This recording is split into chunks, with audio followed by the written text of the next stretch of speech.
Thank you, zaakir. Says laughter is contagious. You are absolutely right. Thank you very much. And many people go through life never getting in touch with the greatest because of the lack of motivation to push themselves, or because they have not found something that they believe to be worthwhile to challenge them, and that many talented persons have gone unnoticed, and will never have a chance to be exposed to their talents because that person did not take the time to begin to express or to demonstrate or to motivate themselves in the direction to bring that out which they came into the universe to bring. Many people will leave the universe without their trace, and nobody will know they were here. In fact, under the names we can put them there, not used up. Will anyone know that you came this way? What contribution are you giving? What will you leave? What will be different because we came this way? That life is our gift to us, that God has given us, and how we live our life is our gift back to God. What kind of gift are you formulating? Is this a gift that you'd like to take back and do something else before you turn it in? Think about that. So what can we do? What are the keys that we can begin to use to motivate ourselves when our barriers run low? Because I don't care who you are, I don't care what you do, at some time you are going to get tired. At some time you are going to get into rut. It seems like nothing that do works out right. At sometimes it just feels like that you don't have the wherewithal or the will to do anything. That sometimes you act like a punch drunk, you're just waiting through, just like that, doing time day in, day out, looking on the screen on television, anything that's on is looking. And depressed, feeling you powerless, feeling useless and bored. What do we do? How do you get yourself out of a rut? How do you know when you do more than what you've been doing, you're not doing it, and you're discontent with where you are, you get angry at yourself? How do you get out of that rut? How do you motivate yourself? One of the things that we must do is that we must be involved in working on achieving self-mastery. You must work on yourself continuously. Never be satisfied with yourself. Always know that as you invest the effort and time in you, that is the greatest ability that human beings have above animals. So a dog can be anything but a dog. A tree can be anything but a tree. Human being, you've got unlimited potential. You can put effort on you, and by concentrating on you and developing on you, you can transform your life wherever you are right now. So you want to work on yourself. You want to read books that inspire you and motivate you. You want to listen to tapes over and over and over again. And I suggest that you listen to tapes when you first wake up in the morning. You are going to control the spirit of your day. When you first wake up in the morning, your mind's operating in 10.5 wave cycles per second. That's when the subconscious mind is most impressionable. Whatever you hear in the first 27 minutes of when you wake up, that will affect the spirit of your day.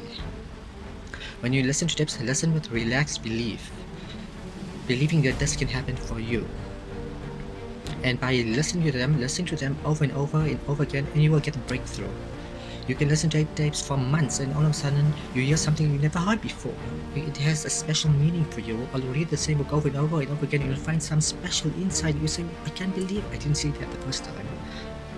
So you want to be involved and developing yourself. Most people won't do that. Most people won't take that time and effort and invest that energy and effort in themselves because they will fall prey to the negative conversation within, oh, don't do that, you don't have time, you're too busy, you're too caught up in the rat race. Most people won't do that. Most people won't take time to go to lectures, they won't take time to go to seminars, they won't take time to go to classes to improve themselves. And as you continue to work on yourself, you will begin to expand your vision of yourself. You will begin to work towards self-mastery. And you'll begin to see it reflect itself in all the dimensions of your life, your mental life, your physical life, your social life, your relationships, your monetary life. So concentrate on developing yourself. Because if you don't, I guarantee you that you will make a settlement, and most people have. And most of us already have. What kind of settlement have you made with your life? Many of us are making in-life settlements. We settle for less than what we actually deserve. We don't feel good about it, but we make it work in our minds. We come up with some type of excuse to make it all right. What kind of settlement have you made with your life? Think about that. I mean, many of us settle for less than what do we want out of relationships because we don't have the courage to change them. The next thing is, in order to begin to find some keys to self-motivation, to drive yourself, in addition to working on yourself, and as you work on yourself, you feel good about yourself, and as you feel better about yourself, you treat yourself differently, develop a health plan. See, you can feel well and do well if you don't have good health. You can perform. If you don't have your health is valuable. Develop a health plan. A plan that you will follow because this is the only vehicle that you have to take you through this experience called life. And you want to take good care of it because you love you enough, you care enough about you. That's not easy. It's not that easy developing having a health plan and sticking to it. But you are worth it to do it again and again and again. Next thing is, as you take care of yourself, the next key is to motivation or self-motivation. You want to live life with energy and passion. You want a conscious effort of being lively. See, in life, you're either saying hello or goodbye. You're either on the way or in the way. You want to be happy. You want your life to be thankful for. But you watch some of these faces around you every single day. And I tell you, some of these faces, they will put you in a depressed state of mind. So you want to avoid these kind of faces. When you see them, you can't turn your head. The things that you say to yourself, you want to watch them, and in watching them, you got to take charge. So you got to learn to stand up to yourself inside yourself. Short circuit, override that conversation that's always going on. 85% of what the conversation will tell you, it's negative. It's negative. It'll tell you you're tired when you're really not tired. It will fill you with, it will tell you you can't, it will fill you with fear. So you gotta watch that conversation, and when you find it going on, you gotta stand up to someone shows anyhow. I'm afraid not to do it. So I'm not gonna let you stop me. The biggest challenge you will have in life is you. There's an old African proverb that says if there's no enemy within, the enemy outside can do us no harm. And the next thing, that a key to self-motivation, is that you have to ask yourself, what do I want out of life? What do you want out of life? What do you want out of a job? What do you want out of a career? What do you want out of a relationship? What do you want? What gives you your life? How will you know when you got it? Zero in on it. What will make you happy? You need to know. You need to start asking yourself these questions. What do I really, truly want? And you have to be exact about that. Don't be vague. Oh, I just want to be happy. That's too vague. What will make you happy? How will you know when you got it? Zero in on it. Be exact, be specific. And as you do that, that will stimulate that superconscious mind or the reticular acting system of your mind that will begin to find those things, to identify with it. And once you begin to determine that which you want to take, that time to write it down. Write it down. Don't just think about it. Write it down. That is a subjective concept process that engages the subconscious mind. So write it down. Once you write it down, read it 3 times a day, morning, noon, and night. Why is that important? See, because what it will begin to do, it will cause you to focus. It will cause you to concentrate. It won't let other conversation going on telling you what you cannot do, telling you all of the impossibilities and all of the obstacles. Your concentrating will begin to create a larger vision within yourself, and you'll start looking and seeing new opportunities. You start creating some openings for yourself. And as you begin to read that every single day, day in and day out, that will make you focused. That will discipline your thinking, and you'll get all kind of creative ideas. And as I talk to you right now, being involved in this immersion process, you're going to create some openings for yourself. You're going to get some ideas. You're going to feel your adrenaline flowing, and you're going to think of some idea that you had. I want to go back and I want to look at it again from a very different vantage point, not from the level of problem or obstacles that are encountered, but from a higher vantage point. Because what you'll begin to see, to know, as I talk to the higher consciousness within you, that you are powerful. You are a miracle worker. And that inner conversation has conditioned you to believe that you're not. And as you begin to discover the truth of who you are, whatever challenge that you're facing in life, and if you're loving, you're facing some kind of challenge, you begin to know that you are powerful and that you are a miracle worker.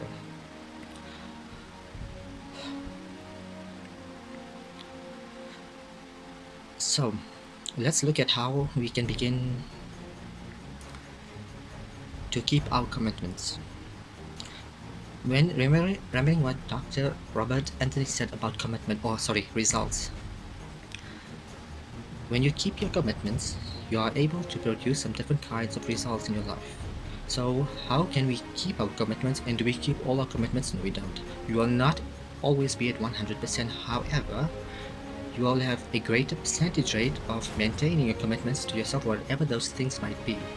If it's going into business, if it's changing a habit that you know works against you, if it's overcoming self-destructive behavior that's retraining your thinking, if it's reinventing yourself, if it's trying to begin to design your relationships very differently, all of us have the possibility, by focusing and really harnessing our attention and concentrating on it, we really have available to us the power to honor our commitments in those particular areas. So number one, make it priority. See, no one would get on an airplane if you thought your chances getting to your destination were as good as your luggage. Am I correct? See, and I'm saying the reason that you will reach your destination more times than your luggage will is because the airline, I'm glad that they do, has made it a priority to move the human beings from one point to the other safely. Not send you off to some other place or someplace with your luggage. So I'm not really upset when my luggage doesn't show up. I'm glad they delivered me. Because they made me a priority. See, they have made me delivering you to your destination important. So if you want to honor your commitments, whatever you decide that you're going to do, make sure that you make it important. Make sure it is priority, keep it before you. The other thing is, whatever that you want to do, whatever you're going to begin to create and manifest your greatness and strengthening your level of commitment, and it's really exercising your will, find something that you will do on your goal, one action step. But make sure it stretches you, that it challenges you, but it's very doable, that you can do it. And this year I decided that I was going to exercise. So I started doing out just about 15 setups and 10 push-ups. I know I can do that and not get upset about it. I can do that without thinking. So I started out small. Now I'm up to 35. But if I tried to do 35 starting out, I wouldn't still be doing it. So I started doing it in management segments to do that. That will strengthen your will. So my commitment now is strengthened and fortified by the activity of actually doing it. So now I can expand and build from there. When I decided to begin to manage my money differently, and I started saving about 3% of my money, then I increased it to 7%, then to 13%. So now I'm disciplined myself to live off 77 to 78% of my income. It took discipline to do that, but I started watching how I was spending my money. I started keeping a logbook and following myself, seeing where I'm spending my money, reconciliation every day on what I'm spending money on. So you want to find something that's manageable that you can do. The next thing, in beginning to keep your commitments to yourself, have some friends that will hold you accountable, that won't let you off the hook, that won't tolerate anything less than the best from you. People that will support you in this new way of being, in this new state of consciousness. The other thing is, that's very important, have a contingency plan.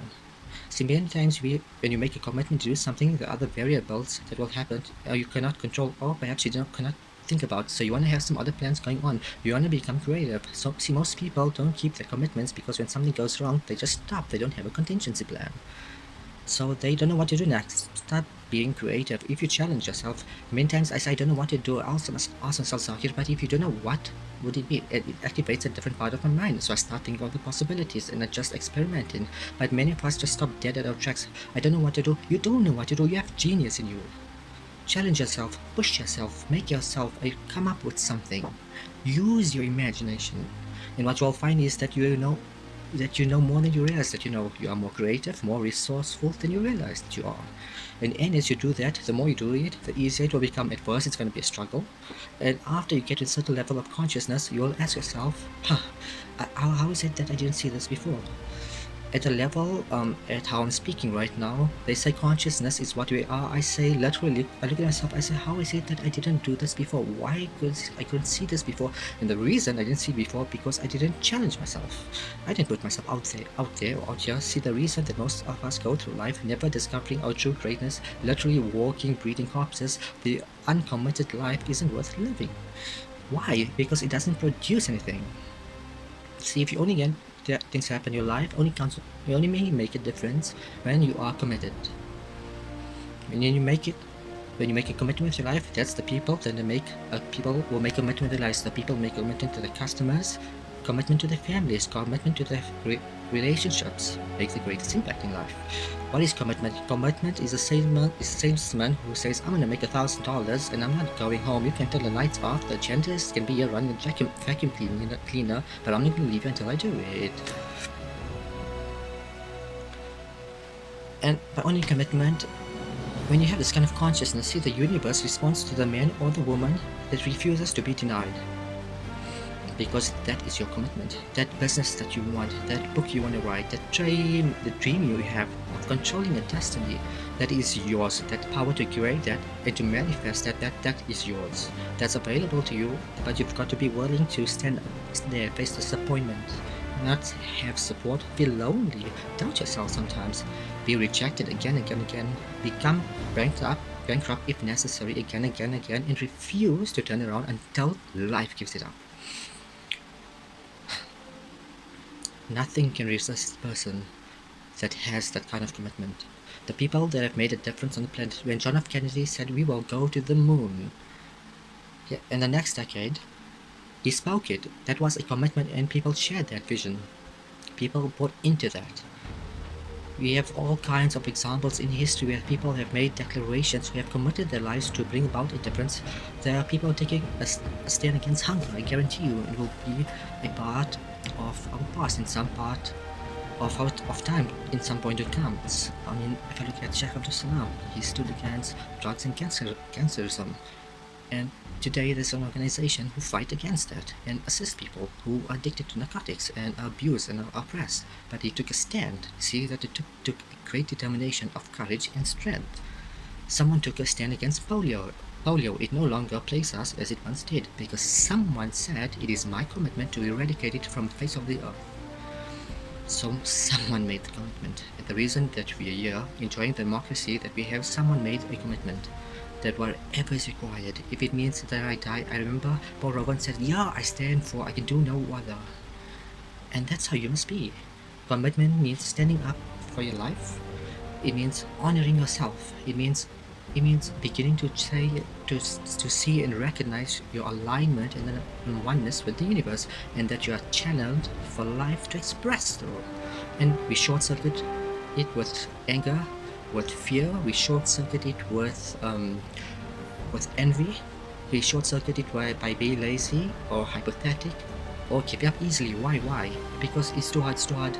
We don't challenge the spirit. Ladies and gentlemen, there's nothing as powerful as a human spirit. You can destroy it, you can pervert it, but you can't destroy it. There was a Man's Search for Meaning, a book by Viktor Frankl, a war apostle book, and he gave so many graphic examples of the power of the human spirit. And so, what are some of the things that can fortify us in that will allow us to forward ourselves into the future by manifesting our commitments? Number one, commitment means in some cases going back to school, getting some training, setting classes with people who are younger than you, putting yourself in a position where you don't know and it's awkward and uncomfortable, but because of your commitment to develop yourself or to go back to school altogether, a high school diploma, a degree that it doesn't matter, feeling dumb and saying, "What am I doing here, sitting up in some boring class?" Commitment could mean a lot of things. It could mean that you begin to go back. You gotta back up sometimes. You have to back up and not give up, to regroup. You back up, regroup, come back again. Because life has waylaid you because you got knocked down. I know when there was some working on my dream, there were many times I lost my house, I lost my family, I lost my car, I lost my job, I was broke, my credit was extremely bad, I was sleeping at different friends' houses, on their couch, or sometimes even on the floor. There were times or months where I had to sleep on the couch of my mom's place, but I had to get to work, I had to push myself. But I had to do this because I made it a commitment for myself. I didn't cry and say life is waylaid me, but I did it. You see, I refused to give up on my dream. And one happened, they say in the prosperous, you put it in your pocket. In the linears, you put it in your heart. It makes me appreciate it even more. Even more. I wouldn't trade it. I wouldn't trade it for anything. The disappointment, the pain that I've gone through by keeping the commitment. Keeping the commitments that you have might be taking a stand that's unpopular. Something was once said one time when take a position, cowardice asked the question, is it safe? Politics asked the question, is it popular? But conscience or commitment asks the question, is it right? And see, most people rather operate from the first two. Is it safe for me to take this position? Or is it right?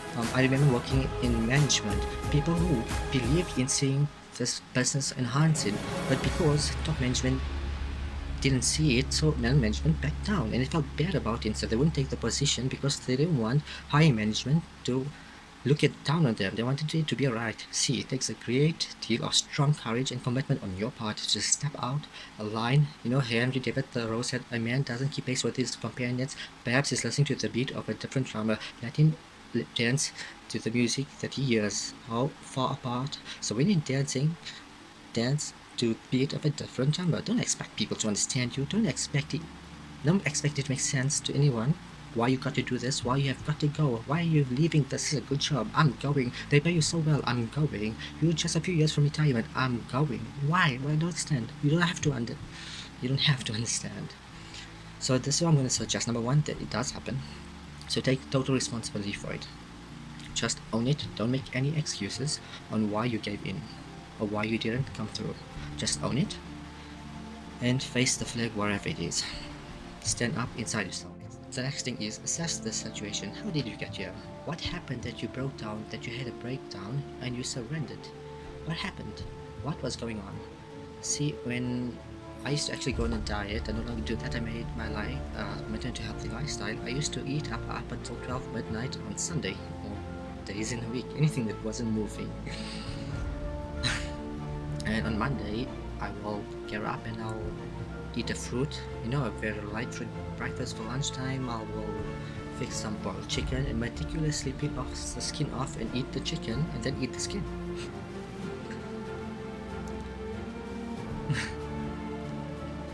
So do 5 setups, look in the mirror, become discouraged because my stomach doesn't look like a washboard or one of the Abraham Haley dances.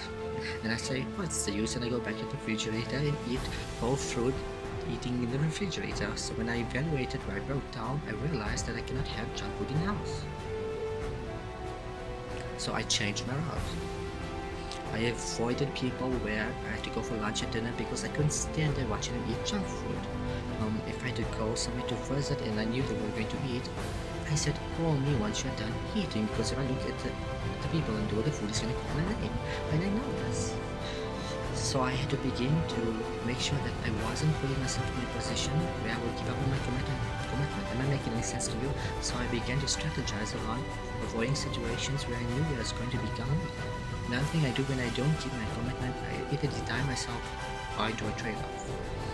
If a glazed donut takes advantage of me, then I require myself to do an extra 25 setups. I'll walk for an extra 20 minutes because I got a hammerlock on my head. Say, come on over here. So you might have to deny yourself something or do a trade-off. Do something that will offset it. And the other thing is, start again. So what? You fell flat on your face, so what? Start again. Learn from experience. Don't count yourself out.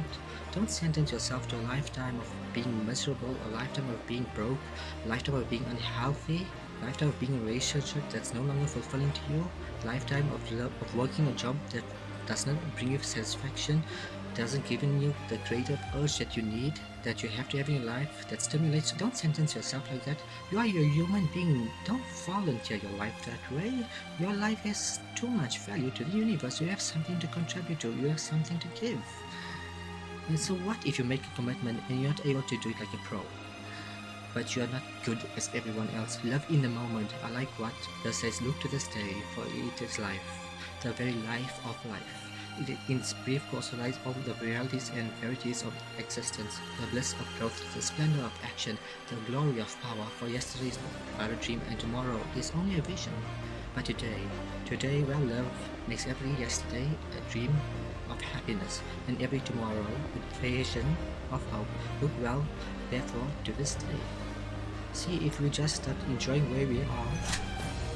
See if we just enjoy where we are, if we make that kind of commitment to enjoy where we are, to experience the experience of life where we are, to do all we can right now where we are. Forget about the mistakes yesterday, forget about all the failures yesterday, forget about what you don't have. That's not important. The only thing that we have is right now. Right now. And I say that life is calling on you to go forth on that. The Optimists, which is one of the powerful groups in the world, they have something called the Optimist Creed, and I like they say promise yourself, and I change it to commit yourself because I think commitment has more power.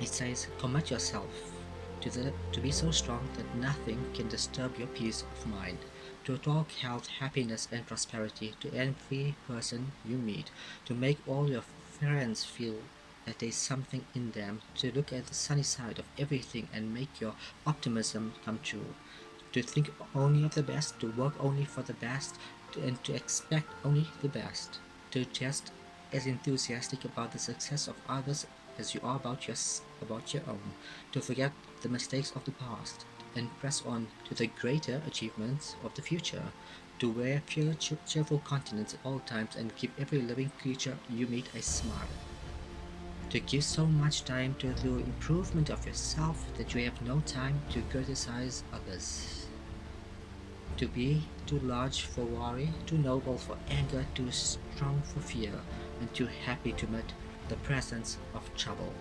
Commit yourself to these things. Isn't it powerful? What are the commitment to make with your life? Commit yourself to stretch, to get outside of your comfort zone, and not be concerned about what people are thinking about you, because they're thinking it anyhow. Don't worry about what they will say. They're already saying it. So what do you care? Decide that your life has so much meaning to the planet and meaning. Decide that you have something to give. That's why you're here. See, you didn't show up. You brought something here. You're on a journey. You have a destination, mission to achieve, to do, to implement, to perform, to experience. Decide to commit yourself to be an adventurer in life. Look out on life around you. Look within yourself and say, where is it in my life that I need to make a commitment right now? Where is it? That it might be for your health, it might be to be a happier person, it might be to make a difference in your community, it might be that. Where is it? I say that commitment shows up in the man or woman who has some ideas, some dream that they have been nurturing within themselves and nobody believed it, no one saw it for them, that they weren't masters at it, they weren't experts at it, no one would build a statue and ever call their name and recognized it. They never made it to the front page of the newspaper, but they had something that was theirs, something that was their baby, something that they loved and they believed in, and they just did what they could with what God gave them with the dream. Commitment shows up, and people that are willing to give themselves a chance, who look at their lives, look within themselves and say, I know that it cannot be for my life. I know that there's something out I'm supposed to do. I don't know right now, or maybe you do know right now. Maybe you do know and you've talked yourself out of it, and I understand that because I'm late. No. Everything happens as it should. I got the courage to step out, to become committed. I was seriously not serious before, and I decided it took me some time to build up the courage just to speak, become committed. So I understand. I wish I could tell you I've been doing this for years and years. I haven't. I'm just glad that I decided to become committed before I left here. And wherever you are, decide that you are going to commit your life right now and let it show up in your contribution. Let it show up in what you have to share. And whatever commitment that you make, honor your commitment as yourself, honor your word as yourself. Whatever you put out there, do it with what you've got. I want to thank you very much for your consciousness. This is Celine Cachalia's son, Zaakir Cachalia. It's been a pleasing pleasure. Thank you so very much. Cheers. Goodbye. If slowing down. No secrets. Don't exist secrets. The secret is dedication and hard work. You know, to be able to work 100% all the time. Not do that kind of work because I have to. It's because when you see people change their whole life and start walking down a path of enlightenment, I'm talking about hugging trees, connecting with nature, loving themselves, embracing the positivity, letting that light shine. Without commitment, you'll never start. But more importantly, without consistency, you'll never finish. What is it that gives your life a sense of meaning and purpose? Because once you find that, it puts you in your power place. See, if you know what your life work is, I encourage you to start working on it. No college training, labeled extra, mentally retarded, but I kept running towards my dreams. Don't stop. Don't stop running towards your dreams.